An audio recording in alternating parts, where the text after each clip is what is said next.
Entrando ya en el terreno del Nuevo Testamento, nos marca del año 1 al 5, no hay así hechos importantes o no los registra, seguramente sucedieron cosas. Aparece el posible nacimiento de Pablo en Tarsis.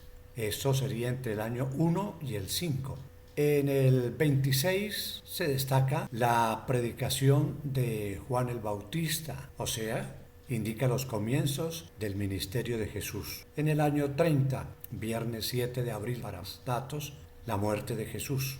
50 días después, la venida del Pentecostés y la iglesia empieza su expansión con el poder del Espíritu Santo. En el año 34, el martirio de San Esteban, el diácono protomártir, primer mártir del cristianismo. En el 44 es el hermano de Juan, Santiago, que se desempeñaba como el obispo de Roma. Del 45 al 48 se registra el primer viaje misionero de San Pablo. En el año 44 al 50 figura como hecho importante el encuentro de todos los nuevos discípulos y de los discípulos de Jesús en Jerusalén para celebrar el primer concilio de la historia, una asamblea que fue definitiva para definir situaciones difíciles que se presentaban al interior y exactamente en relación con quienes podían ser seguidores de Jesús, si solamente serían los judíos y no los de los pueblos circunvecinos o del resto de la humanidad. Pero entonces surgen aquí las opiniones de Pedro, que es muy claro en decir que el Espíritu Santo bajó para todos los pueblos, que el pensamiento de Dios es la unidad del género humano. Pasamos del año 50 al 70.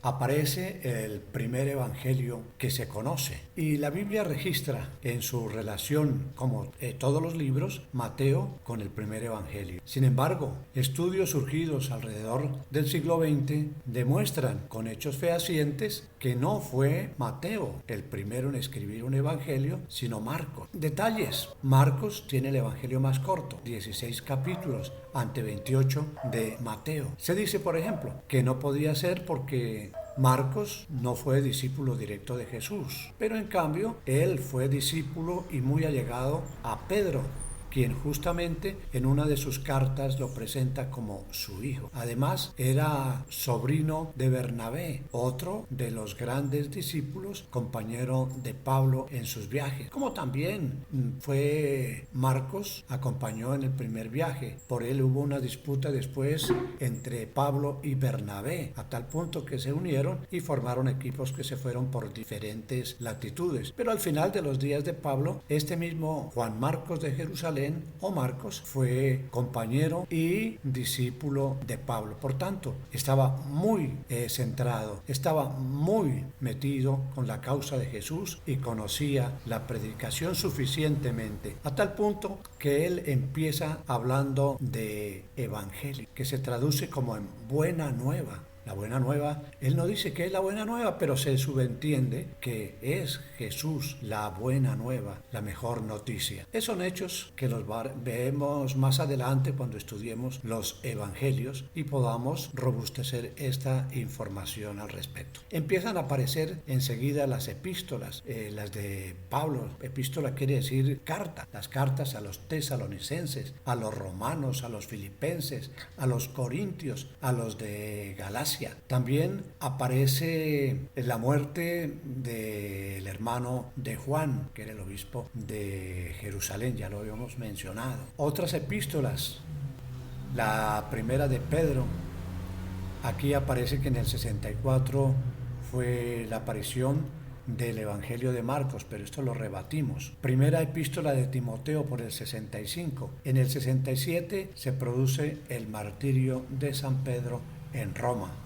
Aparece también la epístola a los hebreos, la segunda de Timoteo, y en tierras de Palestina, años 66 al 70, la sublevación de los judíos. En el 67 viene la muerte de Pablo, el martirio de Pablo también en Roma. Se conoce el Evangelio de San Lucas y el segundo libro de Lucas, Hechos de los Apóstoles. En el 69, la destrucción del monasterio esenio de Qumrán. Veremos más adelante adelante quiénes eran los esenios. Era un grupo religioso, especie de monjes que tenían sus monasterios en sitios como las cercanías del Mar Muerto y justamente por allí en las cuevas de Qumran, donde estaba su biblioteca, que despejó muchas dudas y fue de gran ayuda para el conocimiento de la causa y de los comienzos de la Iglesia de Cristo. Por el año 70, el asedio y la destrucción de Jerusalén por Tito, la segunda epístola de Pedro y también la de Judas. Veamos que ya a la muerte de Pedro, de Pablo y de los otros apóstoles, empieza una época nueva que se conoce como la patrística. Abarca o compendia a los discípulos de los apóstoles. En el 78 aparece La Guerra de los Judíos, libro del escritor y también historiador Josefo. En el 95 se menciona la deportación a Patmos de Juan, el apóstol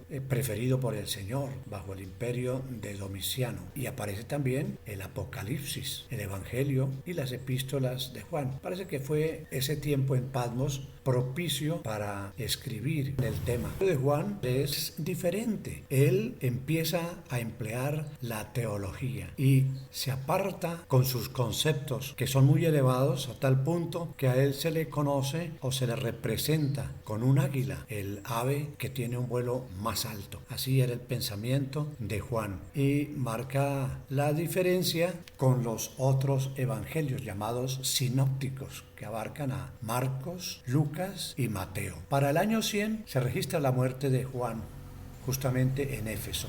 En el 110, cartas y martirios de San Ignacio de Antioquía, ya uno de los discípulos de Pedro. La carta de Policarpo a los filipenses. En el 131 al 35, la segunda sublevación judía acaudillada por Simón Bar Coqueba. En el 32 al 34, conquista de Jerusalén, referencia de las Biblias de Jerusalén y latinoamericana,